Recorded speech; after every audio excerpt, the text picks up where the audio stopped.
O filósofo austríaco Karl Popper desenvolveu em seu livro A Sociedade Aberta e Seus Inimigos, de 1945, o chamado paradoxo da tolerância. Até que ponto a sociedade, a comunidade, deve ser tolerante com os intolerantes? Eu, como humano, concordo 100% com a frase que diz: devemos ser intolerantes com os intolerantes. Óbvio, o sujeito prega que determinados grupos étnicos devem ser perseguidos, ou que pessoas devem ser punidas por sua orientação sexual, ou emite uma opinião que incita a violência, o ódio. Devemos ser intolerantes com os intolerantes. Os intolerantes são os nossos inimigos. Eu, como um seguidor de Jesus, querendo ser como Ele, concordo 100% e não poderia ser diferente com o que está escrito. Jesus falando: digo, porém, a vocês que me ouvem, amem os seus inimigos, façam bem aos que odeiam vocês, abençoem aqueles que os amaldiçoam, orem pelos que maltratam vocês. Um pouco mais para frente, ainda em Lucas 6, se vocês amam aqueles que os amam, que recompensa terão? Porque até os pecadores, os ímpios, amam aqueles que os amam. Se fizerem o bem aos que lhes fazem bem, que recompensa terão? Até os pecadores fazem isso. E se ficou alguma dúvida, ele ainda disse aos seus discípulos: vocês, porém, amem os seus inimigos, façam bem e emprestem, sem esperar nada em troca. Vocês terão uma grande recompensa e serão filhos do Altíssimo, pois Ele é bondoso até para os ingratos e maus. Sejam misericordiosos, como também é misericordioso o Pai de vocês. Pessoal, é como C.S. Lewis escreveu: se você está à procura de uma religião que o deixe confortável, definitivamente eu não lhe aconselho o cristianismo. Como amar os nossos inimigos? Como amar aqueles a quem odiamos? Aqueles que nos fizeram tanto mal, que foram injustos, covardes com a gente? Aqueles que não queremos nem lembrar. Esta é a série O Fim da Memória. Oremos. Pai, que também é mãe, transforme-nos de acordo com o teu querer. Nos ajude a reconhecermos qual é o nosso papel dentro desta história. Nos dê forças para sermos embaixadores do teu reino aqui na terra. Obrigado pelo teu amor e tua misericórdia. Oramos em nome de Jesus. Amém.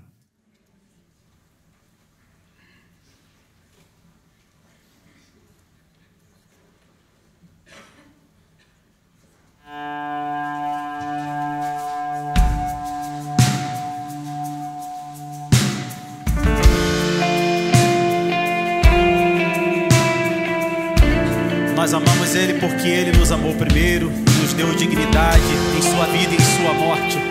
Vamos todos nos colocar de pé e vamos entoar esse louvor ao nome do Senhor. Antes que eu falar, tu cantavas sobre mim. Tu tens sido tão, tão bom pra mim. Antes de eu respirar, sopraste tua vida em mim. Tu tens sido tão, tão bom pra mim. Oh, impressionante.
Traz luz para as sombras, escala montanhas pra me encontrar. Ele derruba todas as muralhas. Muralhas, destrói as mentiras pra me encontrar. Traz luz para as sombras, escala montanhas pra me encontrar. Derruba muralhas, destrói as mentiras pra me encontrar. Traz luz para as sombras, escala montanhas pra me encontrar.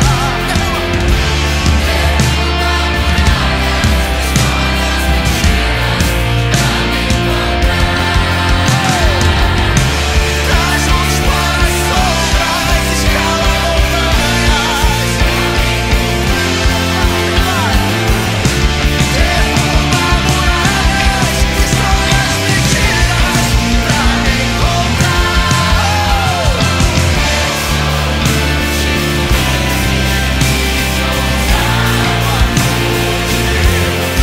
Onde deixa as 99 só pra me encontrar? Posso encontrá-lo e merecê-lo, mesmo assim se entregou. Oh, impressionante, infinito, ousado amor de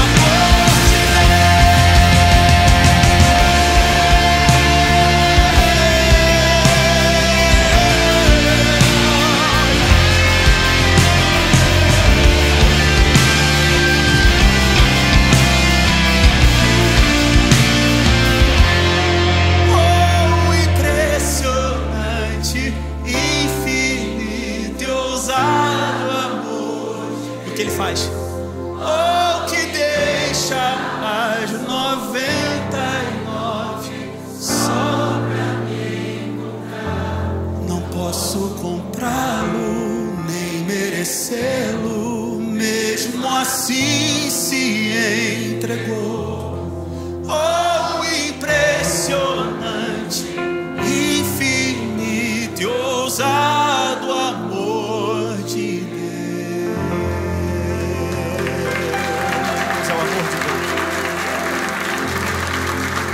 É o amor de Deus que não nos abandona, não nos deixa do lado de fora. É esse amor que quando você grita no silêncio do seu quarto, à noite, quando você sente que não tem mais ninguém que possa lhe socorrer, Ele é o Deus que te ouve o seu grito de agonia e te traz de volta e faz ouvir a voz dele. Não tenho dom, não tenho palavras, não tenho acorde que me socorra agora. Tudo foi embora, só tenho você. Havia um silêncio que mostrou os meus vícios. Me agarro contigo, vem, me socorra agora. Tudo foi embora, só tenho você.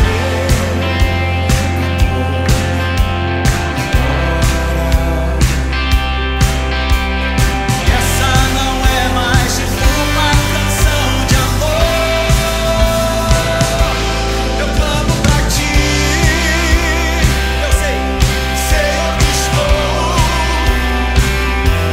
Olhando pra mim, posso saber que nada sou. Eu grito pra ti, ó Deus, vem me socorrer. Olhando pra mim, posso saber que nada posso fazer.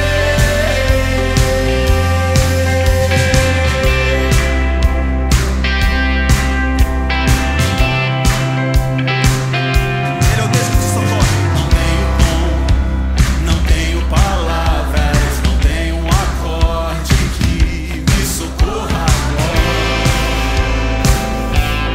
Tudo foi embora, só tenho você.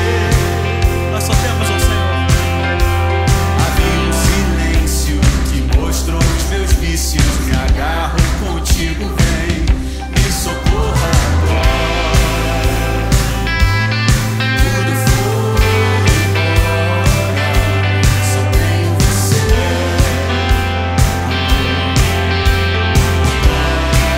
Vamos lá, quero ver você, vamos lá. Essa não é mais uma canção de amor. Eu canto pra ti, sei onde estou. Olhando pra mim, posso saber que nada sou. Eu grito pra ti, oh Deus, me socorrer. Olhando pra mim, posso saber que nada posso fazer.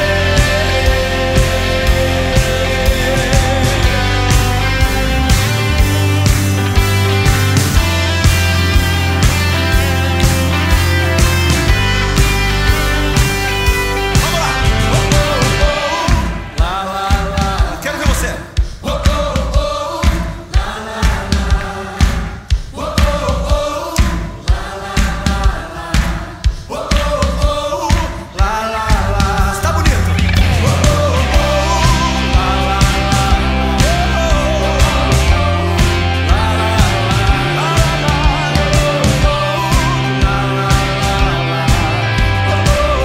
lá.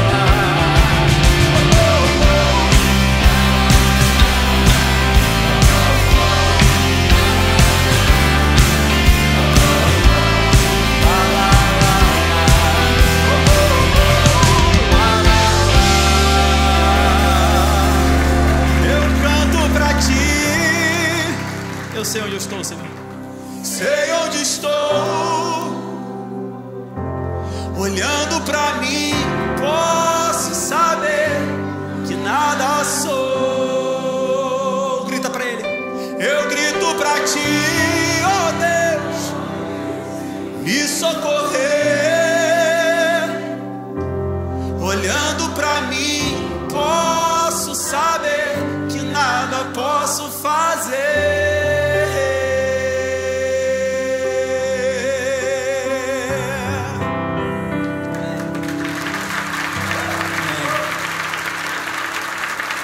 É por causa desse socorro constante de Deus sobre as nossas vidas que nós reconhecemos a soberania do seu poder, da sua glória, da sua graça.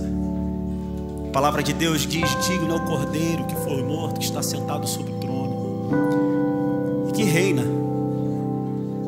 sobre as nossas vidas, reina sobre essa igreja, que é o dono dessa comunidade, que é o dono das nossas vidas, e que eu tenho certeza absoluta que foi o amor dele que atraiu você até esse lugar, para que com seus lábios você confessasse que ele é digno. Digno é o Cordeiro que foi morto, santo, santo ele um novo cântico ao que se assenta sobre o trono do céu.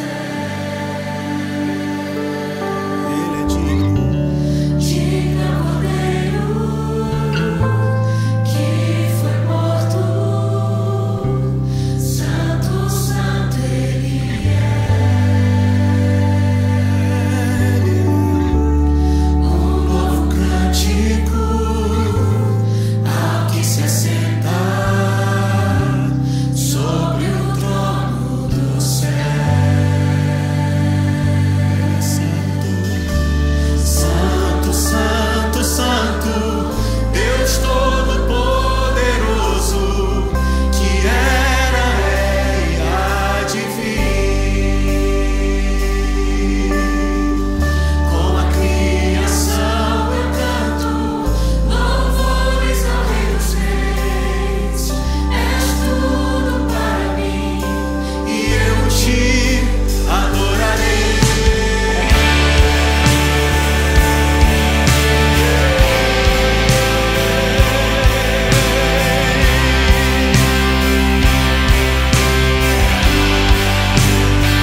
maravilhado.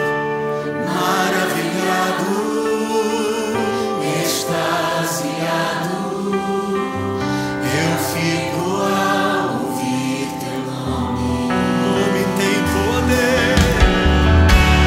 Maravilhado, extasiado, eu fico ao ouvir o teu nome. Jesus, teu nome é força, é fôlego de vida, misteriosa água viva.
Voltará nas nuvens dos céus. Enquanto isso eu canto. Com a criação eu canto louvores ao Rei dos Reis. És tudo para mim e eu te adorarei.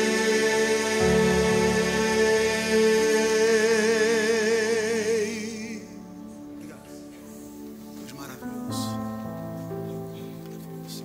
Eterno nosso Pai, eterno nosso Rei, louvado e engrandecido seja o teu santo e sagrado nome, Senhor. Obrigado por tudo que o Senhor é, obrigado por tudo que o Senhor faz, obrigado por estarmos aqui e podermos cantar louvores a Ti. O Senhor é tudo para nós e queremos viver por Ti. Por isso imploramos hoje que o Teu Espírito seja derramado sobre nós, de uma maneira especial, que haja sobre a nossa mente e sobre o nosso coração, para que possamos viver uma vida mais próxima a Ti. É o que nós te imploramos em nome de Cristo. Amém, Senhor. Amém.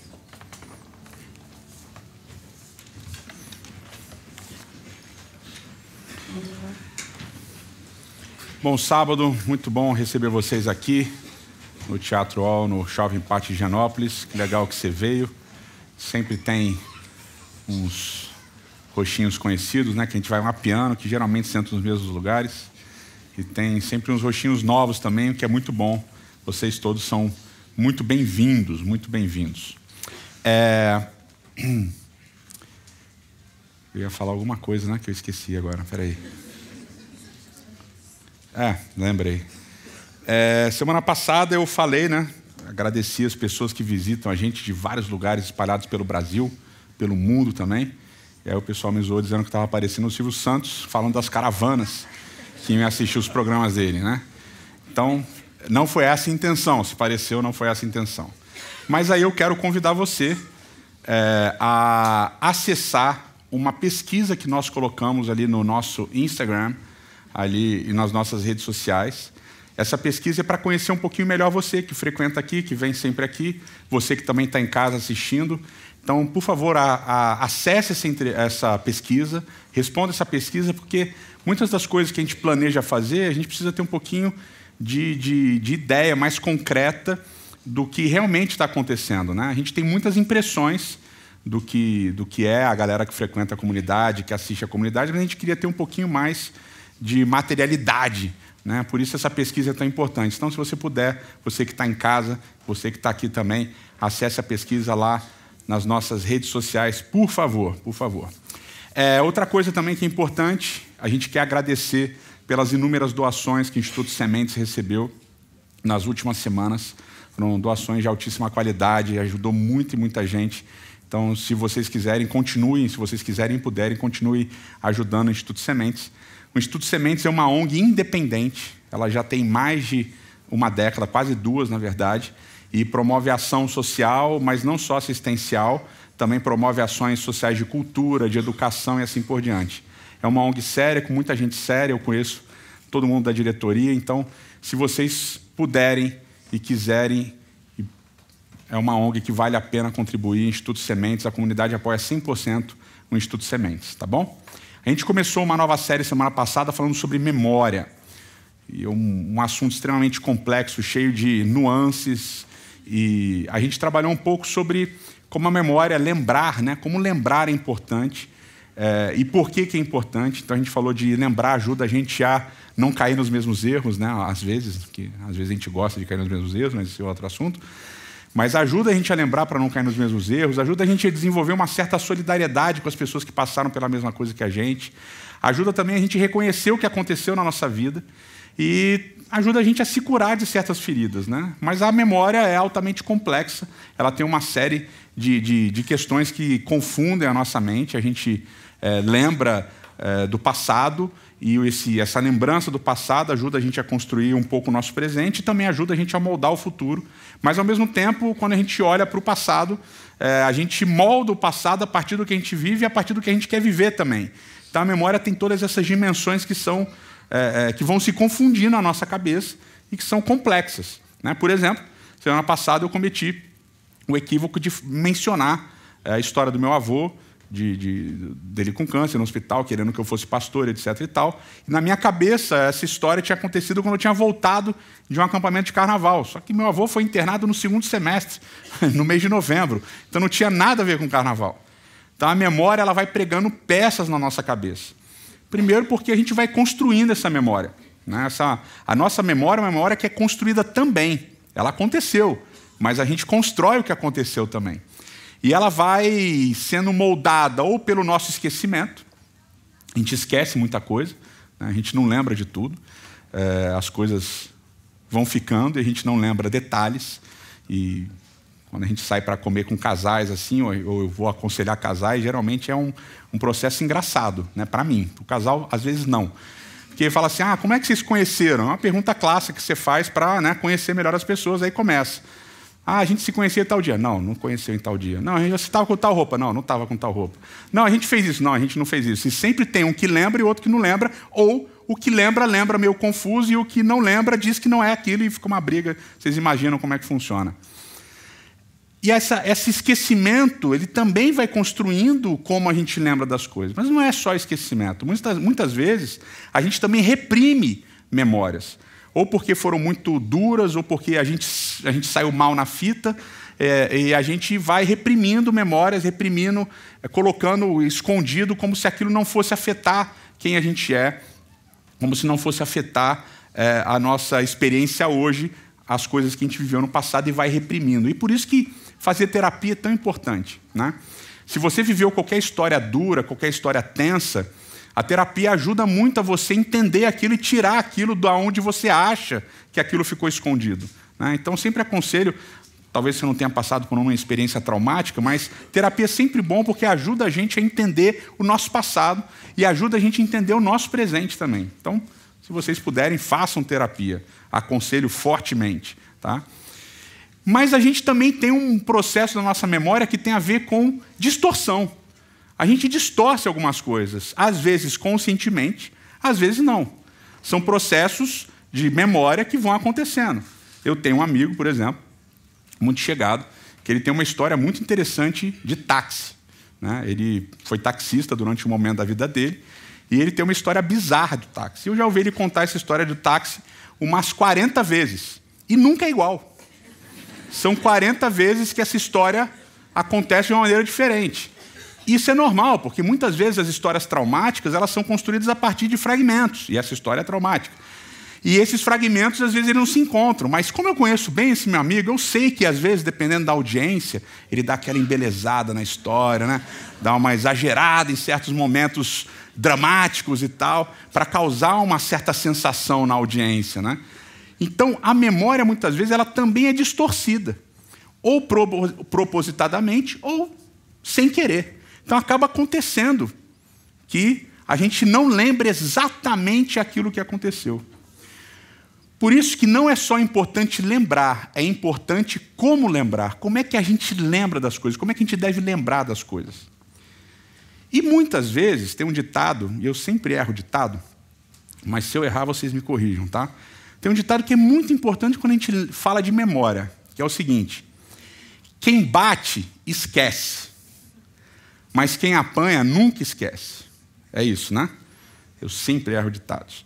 Então, quem bate, quando lembra de uma outra maneira. Porque, afinal, a gente tem um processo na nossa mente que uma mente saudável nunca permite que você seja um vilãozão de uma história. Tá? Então, quando você faz uma coisa de errado, a sua mente aponta que aquilo que você fez é errado, a sua mente, automaticamente, numa pessoa saudável, ela tenta desculpar você, ela tenta criar uma explicação, uma justificativa para aquela coisa que você sabe que foi errada e você fez. Tá? Eu já contei essa história aqui várias vezes, a dissonância cognitiva, de quando você sabe que existe uma lei de trânsito e você descumpre aquela lei de trânsito e automaticamente você já dá uma resposta para se justificar para a pessoa que está do seu lado. Né? Quando você não dá seta, ou quando você entra errado, ou quando você está falando no celular, não pode olhar no celular a mensagem, não, mas é que eu tenho um assunto importante para resolver e tal, papá. Então você sempre vai arranjando uma justificativa para você não ficar mal na história. E quando você é o cara que é violento, ou que foi abusador, ou que fez alguma coisa muito má para alguém, na sua cabeça não foi tão ruim. Na sua cabeça você sempre vai pintar com cores mais amenas, né? Mais tons pastéis, né?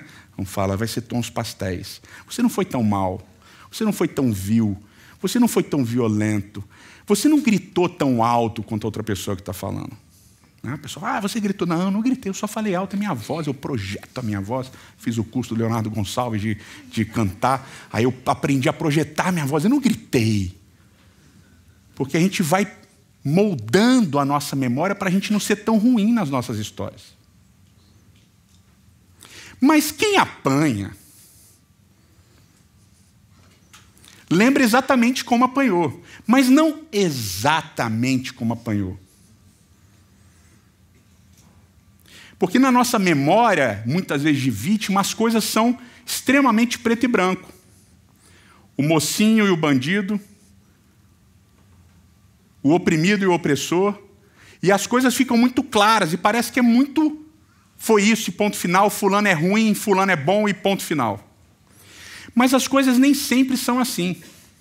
Eu vou dar um exemplo tosco, né? Bem tosco, mas ajuda a entender. Futebol, né? Talvez uma boa parte aqui jogue futebol, uma boa parte assista futebol.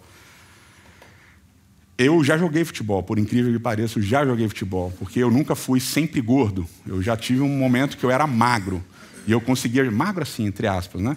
Mas eu conseguia jogar bola.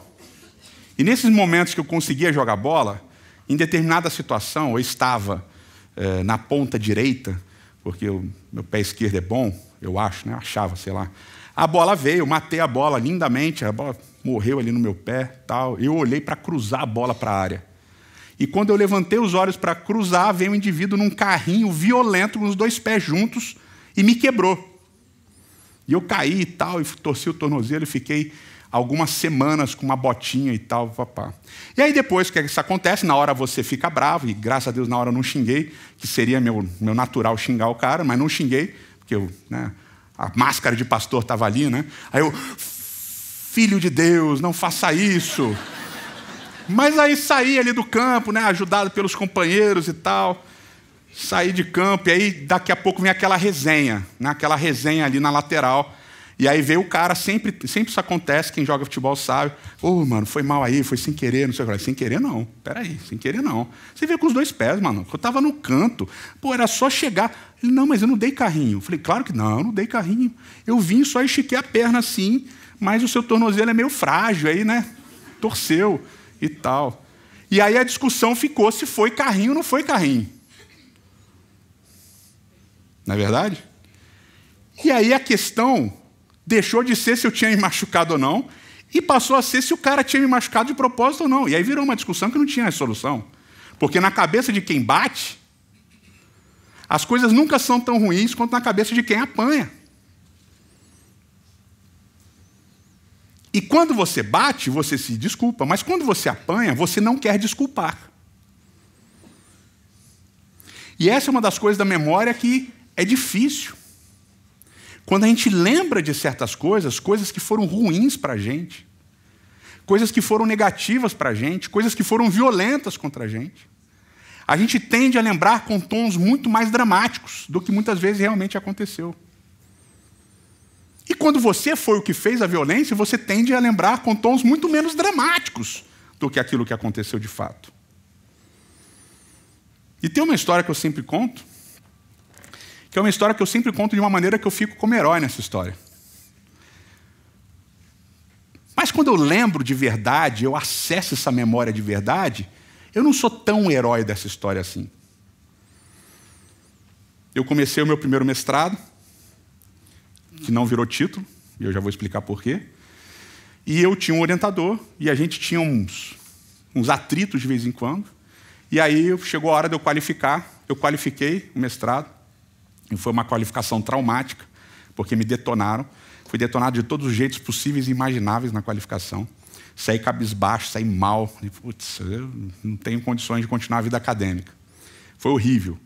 Mas piorou, porque a secretaria disse assim, não, você qualificou na data errada.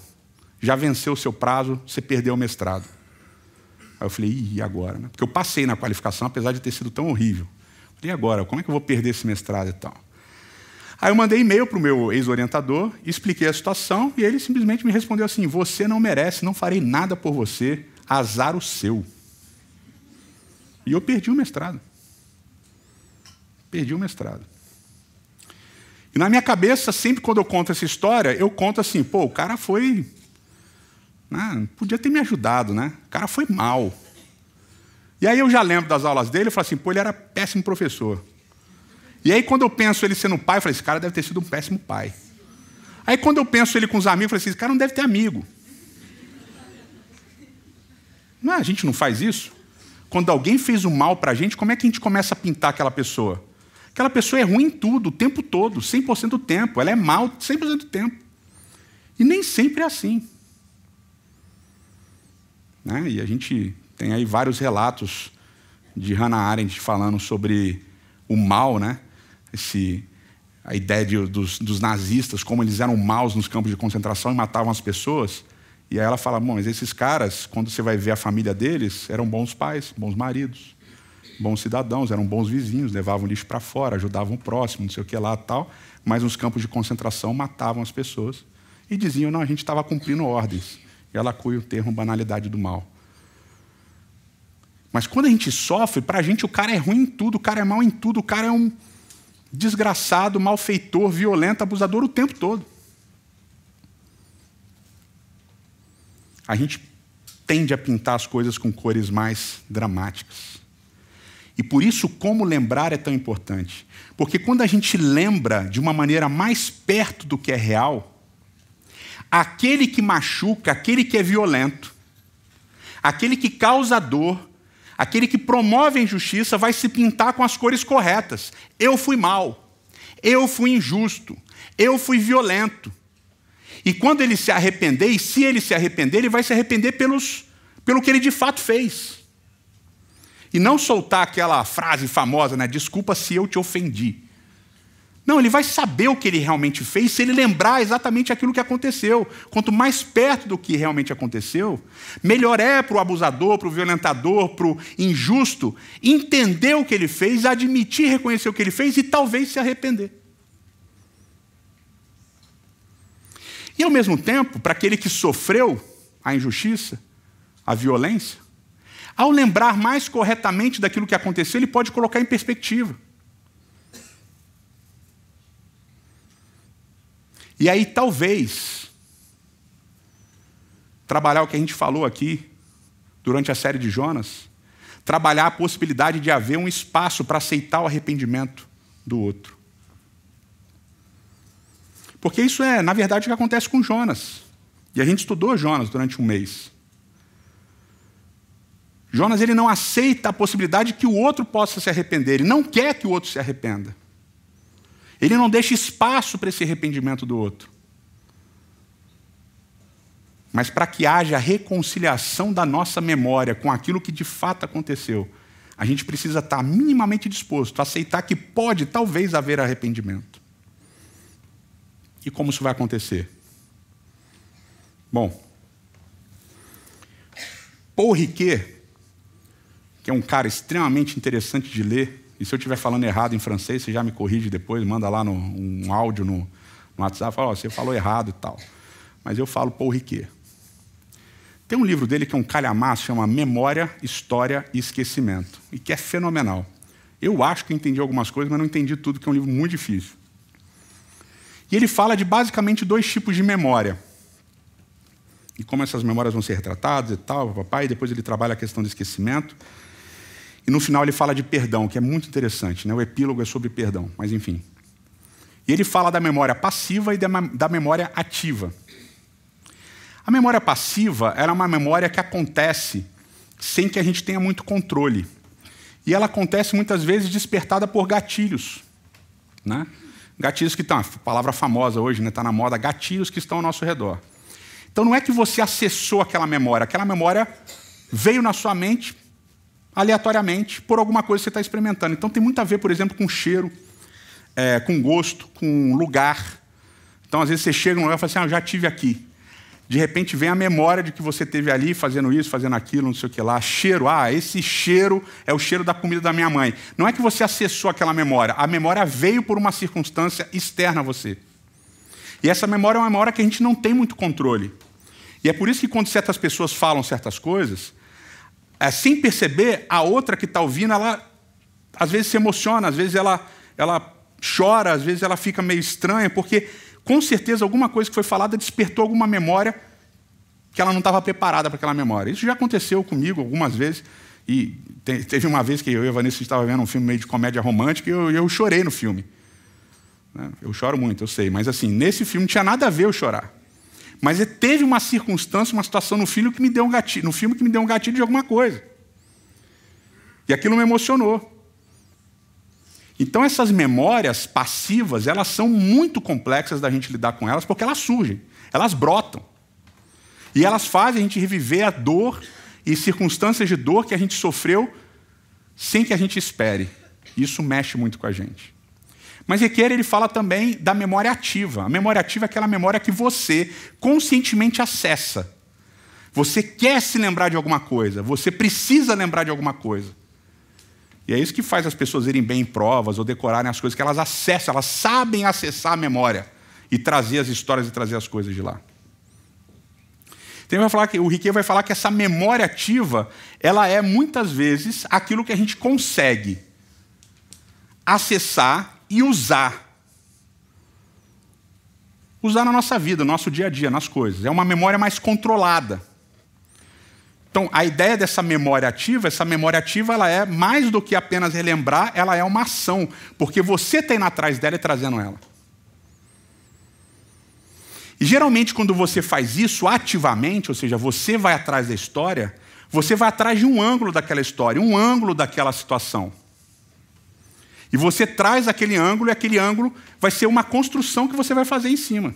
Por exemplo, já contei para vocês a história do Daniel operando apêndice no hospital e o médico errando e ele quase morrendo. Quando eu lembro essa história, e eu lembro a partir do recorte, da perspectiva do Daniel hoje está comigo, e ele sabe, eu faço um negócio que ele não gosta, às vezes ele está sentado comigo, tá, eu vou e passo a mão na cicatriz, né? E me emociono. Eu sempre choro essas coisas. Mas quando eu lembro da vitória. Eu lembro da superação. Eu lembro de oração respondida, eu lembro de Deus cuidando. Percebem? Porque eu lembro de um recorte que é um recorte positivo, porque eu estou olhando a partir da perspectiva de que o Daniel está comigo, de que ele continua, de que ele está vivo, de que ele superou aquilo, de que a gente passou por aquilo. Então, muitas vezes, quando a gente acessa memórias dramáticas, memórias violentas, memórias abusivas, e a gente olha por esse olhar de quem nós somos hoje, a gente tem uma perspectiva de que talvez seja positivo. E é estranho. Por exemplo, a pessoa que enfrentou o câncer e venceu o câncer. Vocês já devem ter ouvido. Fala assim, não, o câncer me fez melhor. Que soa muito estranho para quem está de fora. Não, mas o câncer me fez ser resiliente. O câncer me fez confiar mais em Deus. Ou uma infância altamente traumática, com pouca comida, com poucas oportunidades. E a pessoa hoje, ela olha para trás e ela se sente bem-sucedida, ela olha para trás, como é que ela diz? Não, aquilo me ajudou a ser o que eu sou hoje. Aquilo me ajudou a construir o que eu construí. Então, quando você acessa aquela memória traumática, violenta, de uma certa perspectiva, aquilo é positivo para você.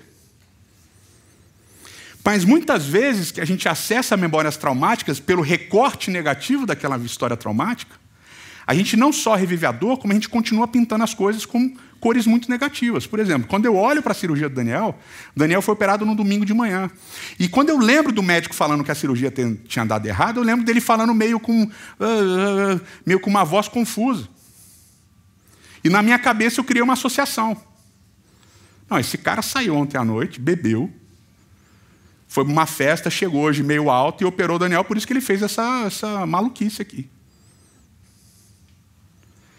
E quando eu pinto esse cara cuidando dos filhos, o que eu penso? Deve ser um péssimo pai. E quando eu penso ele como esposa, eu falo assim, se ele bebe assim e vem operar, imagina o que ele não faz com a esposa. Deve ser violento. E se eu me perco nesses pensamentos, eu começo a pensar, por que Deus permitiu que esse cara operasse o Daniel? Por que foi com Daniel que ele errou? Vocês conseguem perceber? Então, o meu recorte me faz acessar a memória a partir do ponto de vista de que eu continuo me vitimizando e continuo me colocando naquele lugar de reviver as cicatrizes, de ficar nas cicatrizes, de me lamentar nas cicatrizes. E se ele tivesse morrido, muito mais eu ia fazer isso. Porque quando eu ativamente lembrasse, eu não ia ter a parte da superação, ia ter só da dor.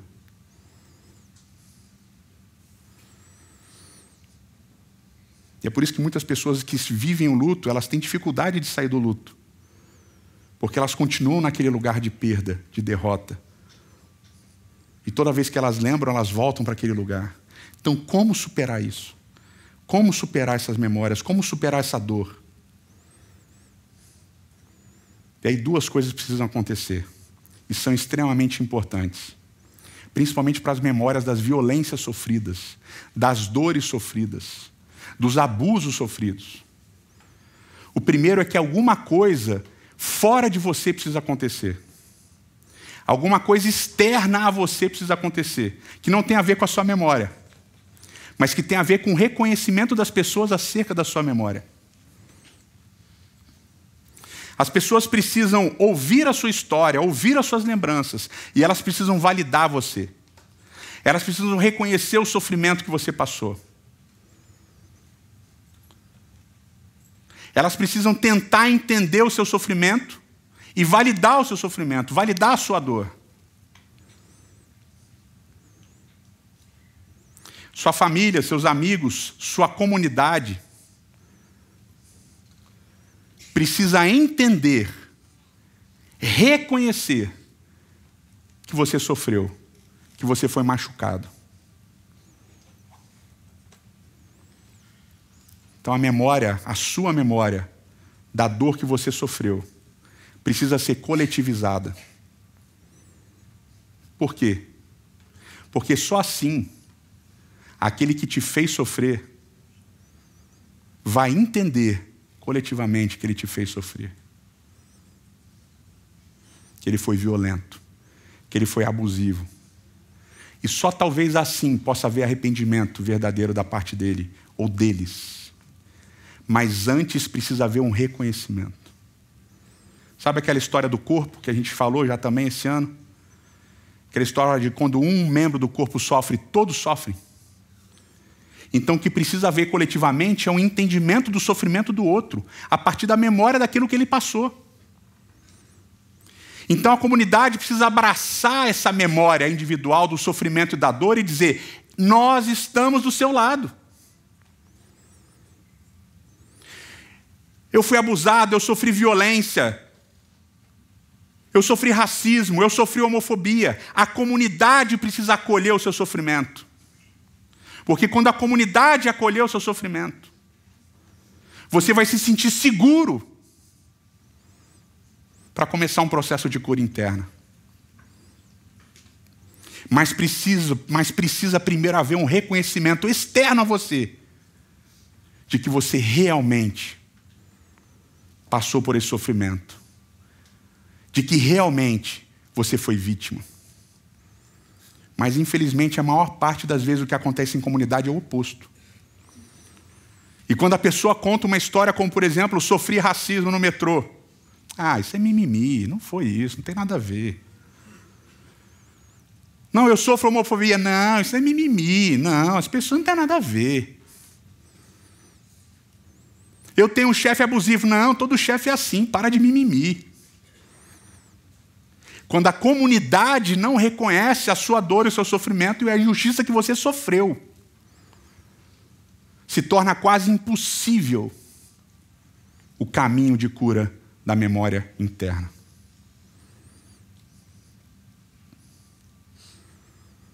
Quando há um acolhimento, quando há um reconhecimento externo a você que sofreu, é que as coisas, a memória começa a ser redimida e as coisas da memória começam a entrar nos eixos. E você pode começar um caminho de deixar de ser vítima. Porque aí vem o segundo passo. Para você redimir a sua memória, para você vencer as memórias das coisas ruins que aconteceram com você. E não no sentido de esquecer, mas de superar. Algo externo precisa acontecer, mas também o segundo passo, algo interno precisa acontecer. E o que é esse algo interno? É perceber que você é maior do que as dores que foram causadas a você. Você é maior do que a violência que foi feita contra você. Você é maior do que a injustiça que foi praticada com você. Você não se resume às suas cicatrizes. Você é maior do que elas. Porque quando você se restringe a viver e reviver as cicatrizes que te fizeram, a ferida nunca fecha. E a sua vida passa a ser controlada não por você, mas pelas pessoas que te machucaram. E que talvez continuem te machucando. E aí você não age mais, você só reage. E a sua vida passa a ser ditada pelos outros, pelo que eles fizeram com você. Então precisa haver um reconhecimento externo para que possa haver um reconhecimento interno e uma mudança interna. Eu acho que talvez o Emicida, um poeta, tenha resumido isso na música Amarelo, de uma maneira mais clara e mais concreta. Ele diz assim: permita que eu fale, não as minhas cicatrizes. Elas são coadjuvantes, não, melhor, figurantes, que nem deviam estar aqui. Permita que eu fale, não as minhas cicatrizes. Tanta dor rouba a nossa voz. E sabe o que resta de nós? Alvos passeando por aí. Permita que eu fale, não as minhas cicatrizes. Se isso é sobre vivência, me resumir à sobrevivência é roubar o pouco de bom que eu vivi. Por fim, permita que eu fale, e não as minhas cicatrizes. Achar que as mazelas me definem é o pior dos crimes. É dar o troféu para o nosso algoz e fazer nós sumir. Redimir a memória começa com uma coletividade, para terminar na sua individualidade, de entender que você é maior do que o mal que te causaram. E a gente fala aqui semana após semana, o nosso valor não é definido pelo que as pessoas fizeram para nós. O nosso valor não é definido por aquilo que as pessoas pensam de nós. O nosso valor é definido por aquilo que Cristo fez na cruz do Calvário. Esse é o nosso valor. É assim que Ele nos enxerga. É por isso que eu queria terminar com um texto que eu acho muito bonito, de Romanos capítulo 8. A partir do verso 14, diz assim, ó: pois todos os que são guiados pelo Espírito são filhos de Deus. Você é filho. Porque não recebestes o espírito da escravidão, para viverdes outra vez atemorizados.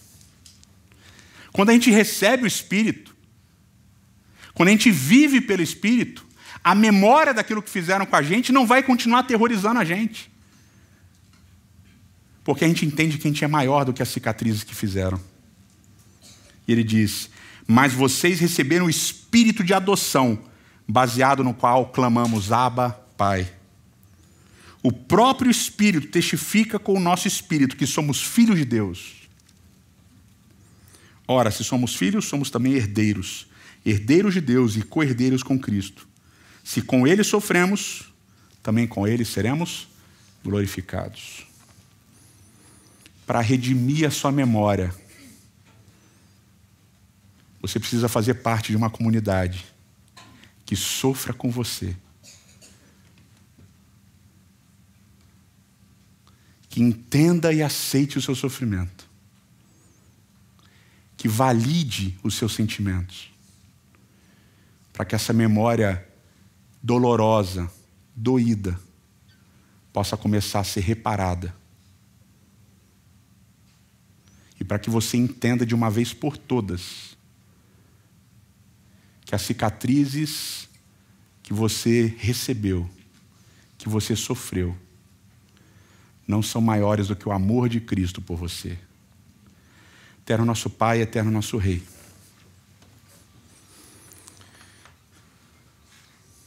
Nos ajude, Senhor, a sermos uma comunidade que acolhe a dor e o sofrimento das pessoas que aqui estão e daquelas que aqui não estão também.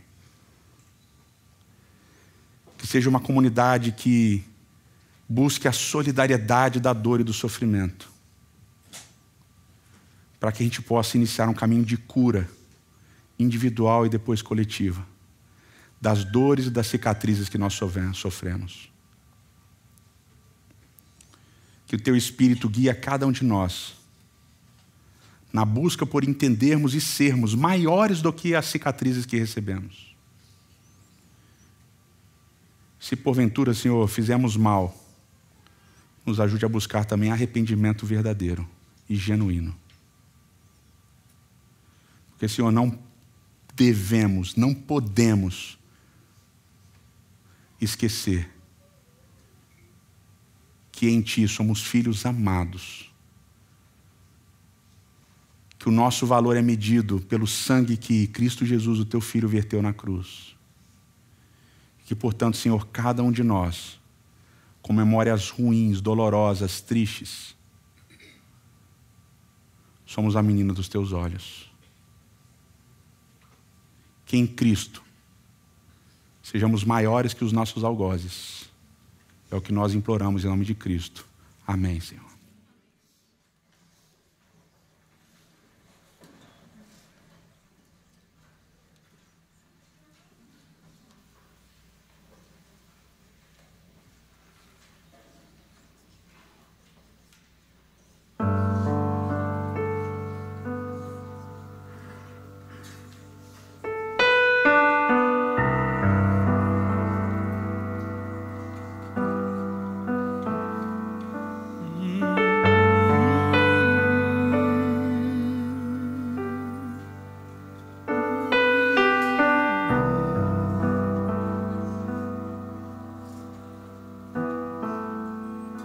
Se você se sente esquecido, que sabe deixado para trás, sequestraram tua paz.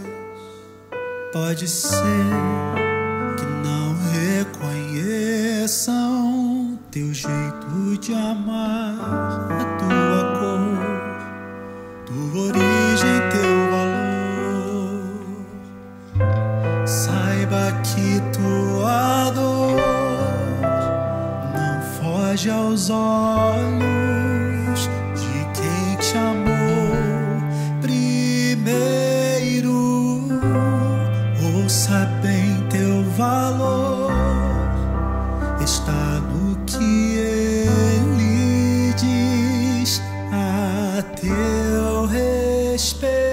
perfeito, menina dos teus olhos, eu sou aquele filho encontrado na estrada, imagem de tua face, eu sou aquele a quem o mundo inteiro vê a glória.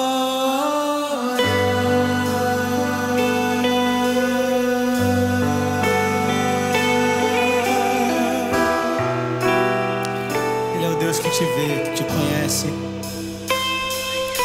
Se você se sente invisível nas ruas e bares onde vai, tudo passa devagar. Se você grita em silêncio e já não consegue mais dormir, está cansado de fingir, saiba que tua dor não foge aos olhos de quem te amou primeiro. Ouça bem, teu valor está no que ele diz a teu respeito. Eu sou aquele encontrado na estrada, imagem de tua face, eu sou aquele a quem o mundo inteiro vê a glória. Menina dos teus, eu sou estrada, imagem de tua face,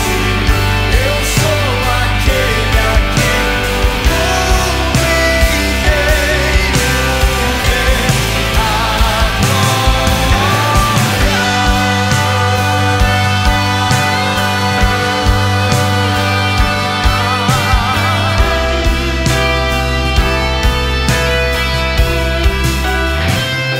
a menina dos teus olhos, eu sou aquele filho encontrado na estrada. Jamais se esqueça.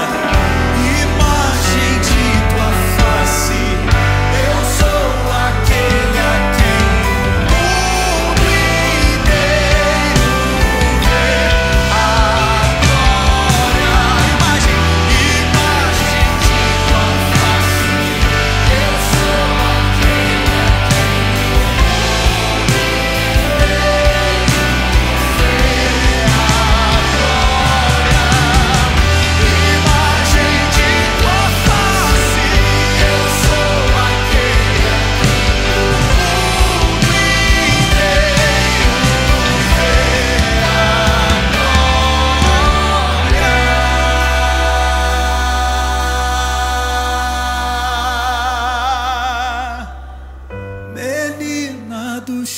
olhos, eu sou aquele filho encontrado na estrada. Jamais se esqueça. Imagem de tua face, eu sou aquele a quem o mundo inteiro vê a glória.